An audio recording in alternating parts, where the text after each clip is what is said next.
All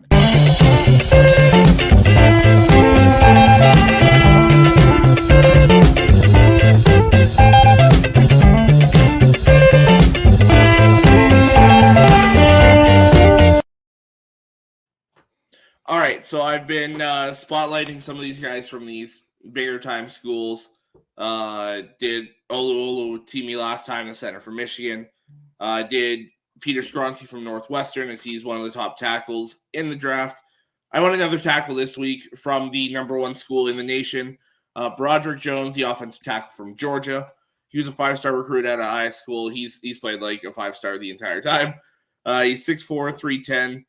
He's a redshirt sophomore, so could come back and play another 2 years. I fully expect him to go to the draft this next year, so he'll be a first-round pick. So in 2020 as a freshman, Jones saw action in only 2 games before being redshirted, played a total of 25 snaps. Didn't allow a quarterback hurry, a quarterback hit, or a sack. Was playing right tackle. As a redshirt freshman last year, played in 11 games for a total of 434 snaps. He gave up 5 quarterback hurries, 1 quarterback hit, and only 2 sacks. Very solid season, moved over to the left tackle. So playing guys like Will Anderson and the best pass rushers in the SEC that you got game in and game out, played Aiden Hutchinson and Ojabo at Michigan in that bowl game, or the college semifinal. So played some very good edge rushers. So those kind of numbers, that's extremely solid. I didn't get his numbers for this year, but he's been solid the entire year. Georgia, obviously, is one of these teams that everyone's watching, and you haven't heard his name hardly at all, which as a lineman, that's a good thing. So, yeah, just extremely solid player, working himself into the top offensive tackle in this draft, and rightfully so. He's an extremely good player. So I did the scouting report again, strengths and weaknesses. Has very strong arms and an extremely powerful grip. Displays that core strength and leg drive to create movement, whether it's a bigger D end in a 3-4, whether it's those smaller linebackers, whoever it is, he's moving them, and he's shown that. An extremely agile mover, puts his length to good use. He's got those longer arms that you want in a tackle, so he's going to play tackle at the next level. Uses those hands aggressively, lands a solid punch right off the bat. He moves to the second level very, very well with the coordination and balance to hit that moving target on those stretch plays, those outside zones. Rarely misses a block at that second level. He's very smart, more cerebral player is the word I would use. Quick to react to twists and stunts that the D-line does, which is very difficult even at the college level for offensive linemen to do. You see them struggle with that quite a bit. He rarely messes that up. And an underrated thing, shows an excellent understanding of angles. When he's in the run blocking, as an offensive lineman, you don't have to drive the guy 30 yards or 50 yards like you see on the blind side and throw him into the stands. You can easily just turn and wall the guy off, and that's an amazing block. And you'll go into film and you'll get praised by the coach. So he shows an excellent understanding of, okay, the run's going here. I just have to turn this guy this way. And does it time and time again. Shows up on tape all the time. Another tough thing a lot of guys struggle with, even at this level, is double teams and combo blocks, getting hip to hip and kind of pushing off, and then taking over the block or moving to that second level and getting that linebacker. He does not. He's shown a very good feel for those combo blocks.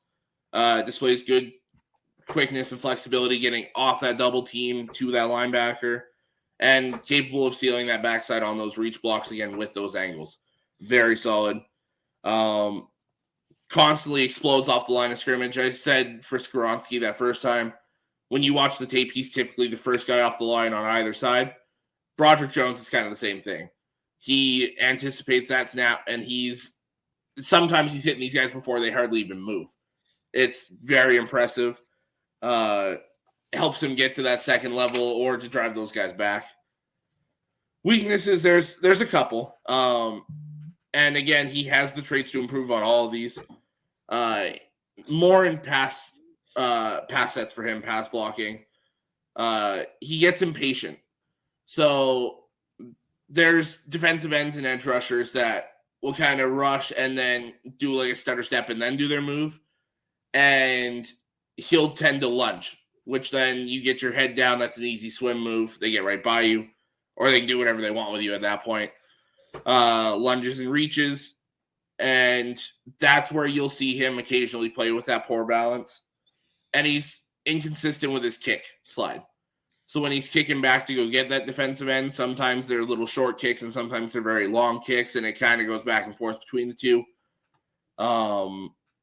So more just work on that technique in pass pro.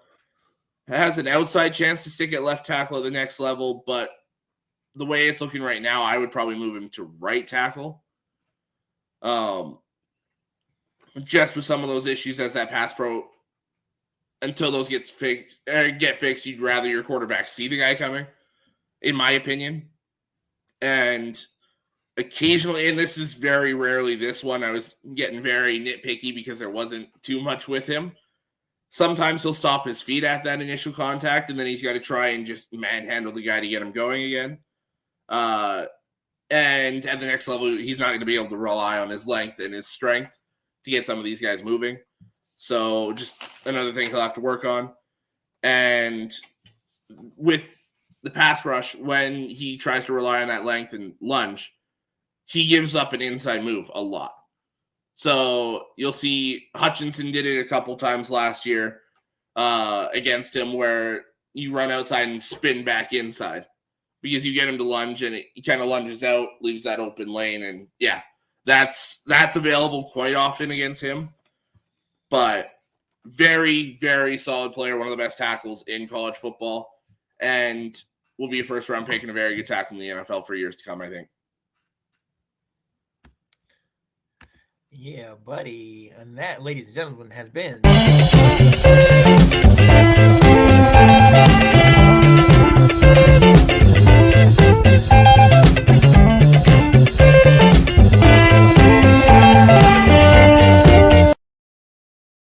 Yeah, buddy. Let me ask you this: how were you with your kick step? That was one of the things I was really good at. That was one thing pass pro. I made sure I was solid and consistent, because that was one thing where a lot of the teams I was on, we ran the ball a lot. So I know it sounds kind of weird that I was working on my pass pro so much, but it was one of those things where even though it didn't get used often, when it was there, I wanted it to just be second nature, not even think about it. So with so much running the ball, you can work on that as you're going. Yeah. So pass pro was one thing I wanted to be down pat every time.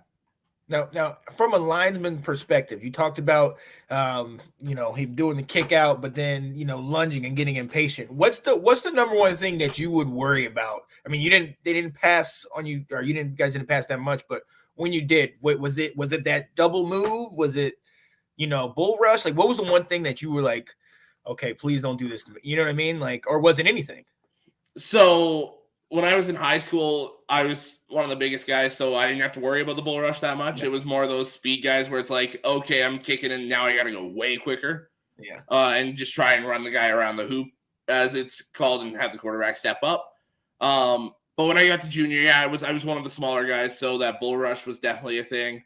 Those double moves, I had one guy on our team my first year, and he would do that double move, and he did it so well, and he was so quick, where he'd kind of make that rush upfield, go for that rip, and then as soon as you locked onto him there, he spins back inside. Ooh, and it was deadly.